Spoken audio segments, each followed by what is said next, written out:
নমস্কার, বাঙালির ঘরকন্যায় সবাইকে স্বাগত। আজকে আমি শীতের জনপ্রিয় চাটনি জলপাইয়ের চাটনি বানাবো। তার জন্য এখানে আমি 12 পিস জলপাই নিয়েছি, মোটামুটি বড় সাইজের। এবার তার গাটা একটু চিড়ে চিড়ে দিচ্ছি। এবার এটাকে সেদ্ধ করে নেব। আর এটা সেদ্ধ হতে হতে আমি একটা ভাজা মশলা তৈরি করে নেব।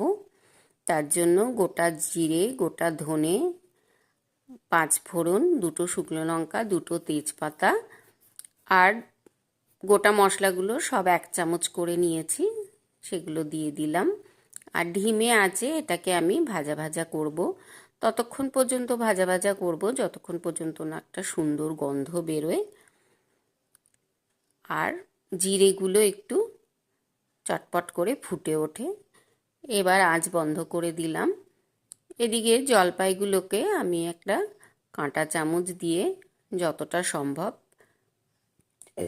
ম্যাশ করে নিচ্ছি। এর বীজগুলো আমি ফেলে দেবো। জলপাইয়ের একটা রেসিপি আমার চ্যানেলে দেওয়া আছে, তার লিঙ্কটা আমি ডেসক্রিপশন বক্সে দিয়ে দেব, আপনারা চাইলে দেখে নিতে পারেন।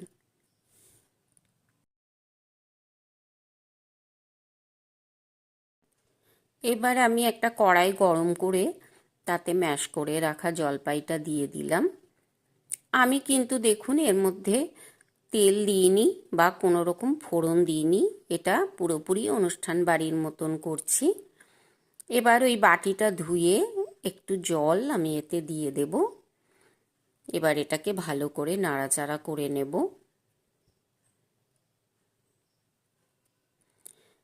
এবার এতে দিয়ে দিলাম পরিমাণ মতন নুন। আমি এতে হলুদ ব্যবহার করব না। এটাকে এবার এভাবেই যতক্ষণ ফুটবে একটু নাড়াচাড়া করতে থাকবো।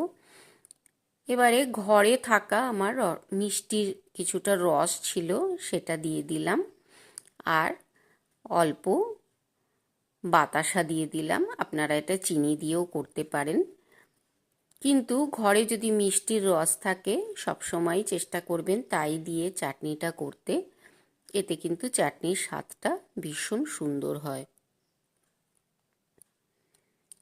আমার এই রেসিপিটা আপনাদের কেমন লাগলো কমেন্ট করে জানাবেন। আর যারা আমার চ্যানেলে নতুন তারা সাবস্ক্রাইব করে আমার পাশে থাকবেন। আমি 1 চামচ হোয়াইট ভিনেগার দিলাম। এটাকে আমি অনেক দিন পর্যন্ত বাইরে রেখে তাহলে খাওয়া যাবে।